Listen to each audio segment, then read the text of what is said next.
ओम श्री परमात्मने नमः। श्रीमद्भगवद्गीता प्रथमो अध्याय षष्ठम श्लोक। युधामन्युश्च विक्रांत उत्तमोजास्य वीर्यवान् सौभद्रो द्रौपदेयाश्च सर्व एव महारथा। युधामन्युश्च विक्रांत उत्तमोजास्य वीरवान। पांचाल देश के बड़े बलवान और वीर योद्धा युधामन्यु तथा उत्तमोजा मेरे बैरी अर्जुन के रथ के पहियों की रक्षा में नियुक्त किए गए हैं। आप इनकी ओर भी नजर रखना। रात में सोते हुए इन दोनों को अश्वत्थामा ने मार डाला।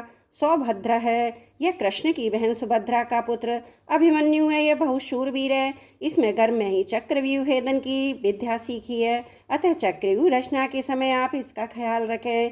युद्ध में दुशासन के पुत्र के द्वारा अन्यायपूर्वक सिर पर गदा का प्रहार करने से अभिमन्यु मारे गए।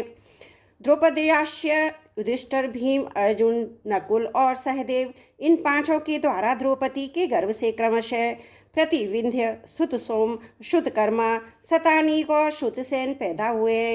इन पांचों को आप देख लीजिए। द्रौपदी ने भरी सभा में मेरी हंसी उड़ाकर मेरे हृदय को जलाया है। उसी के इन पांचों पुत्रों को युद्ध में मारकर आप उसका बदला चुकाएं। रात में सोते हुए इन पांचों को अश्वत्थामा ने मार डाला। सर्व एव महारथा, ये सबके सब महारथी हैं, जो शास्त्र और शास्त्र विद्या दोनों में प्रवीण हैं और युद्ध में अकेले ही एक साथ 10,000 धनुर्धारी योद्धाओं का संचालन कर सकता है। उस वीर पुरुष को महारथी कहते हैं। ऐसे बहुत से महारथी पांडव सेना में खड़े हैं।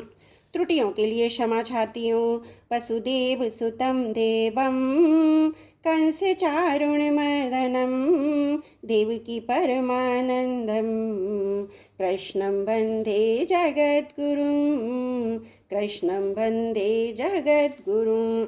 ओम श्री परमात्मने नमः। श्री भगवद्गीता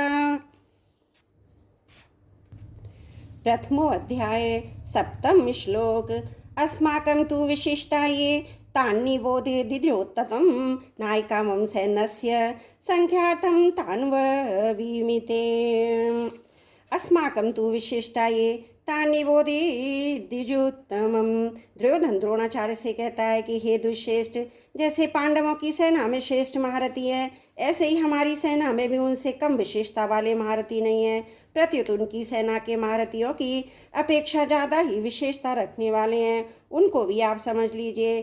तीसरे श्लोक में पश्य और यहाँ निबोध क्रिया देने का तात्पर्य है कि पांडवों की सेना तो सामने खड़ी है, इसलिए उसको देखने के लिए दुर्योधन पश्य देखी क्रिया का प्रयोग करता है, परंतु अपनी सेना सामने नहीं है, अर्थात अपनी सेना की तरफ द्रोणाचार्य की पीठ है, इसलिए उसको देखने की बात न कहकर उस पर ध्यान देने के लिए दुर्योधन निबोध ध्यान दीजिए क्रिया का प्रयोग करता है। नायकामं सैन्यस्य संघार्थम तान्ब्रवीमिते। मेरी सेना में भी जो विशिष्ट विशिष्ट सेनापति है, सेना नायक है, महारथी है, मैं उनके नाम केवल आपको याद दिलाने के लिए, आपकी दृष्टि उधर खींचने के लिए कर रहा हूँ। संज्ञार्थम पद का तात्पर्य कि हमारे बहुत से सेना नायक हैं, उनके नाम मैं कहाँ तक कहूँ, इसलिए मैं उनका केवल संकेत मात्र करता हूँ, क्योंकि आप तो सबको जानते ही हैं। इस श्लोक में दुर्योधन का ऐसा भाव प्रतीत होता है कि हमारा पक्ष किसी भी तरह कमजोर नहीं है, परंतु राजनीति के अनुसार शत्रु पक्ष चाहे कितना ही कमजोर हो, अपना पक्ष चाहे कितना ही सबल हो, ऐसी अवस्था में शत्रु पक्ष को कमजोर नहीं समझना चाहिए। अपने में ही उपेक्षा, उदासीनता आदि की भावना किंचित मात्र भी नहीं आने देनी चाहिए।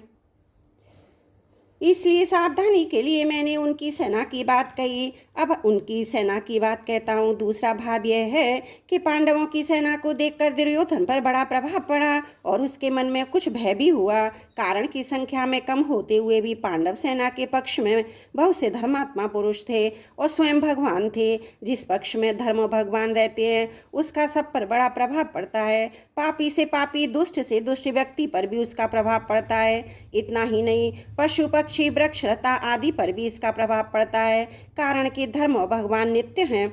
कितनी ही ऊंची से ऊंची भौतिक शक्तियां क्यों ना हो, वे सभी अनित्य ही हैं। इसलिए दुर्योधन पर पांडव सेना का बड़ा असर पड़ा, परंतु उसके भीतर भक्ति का बल का विश्वास मुख होने से द्रोणाचार्य को विश्वास दिलाने के लिए कहता है, हमारे पक्ष में जितनी विशेषता है उतनी पांडवों की सेना में नहीं है, अतः हम उन पर सहज भी विजय कर सकते हैं। त्रुटियों के लिए क्षमा चाहती हूँ। वसुदेव सुतं देवं कंस चारुण मर्दनम देवकी परमानंदम कृष्णं वन्दे जगद्गुरुं कृष्णं वन्दे जगद्गुरुम्।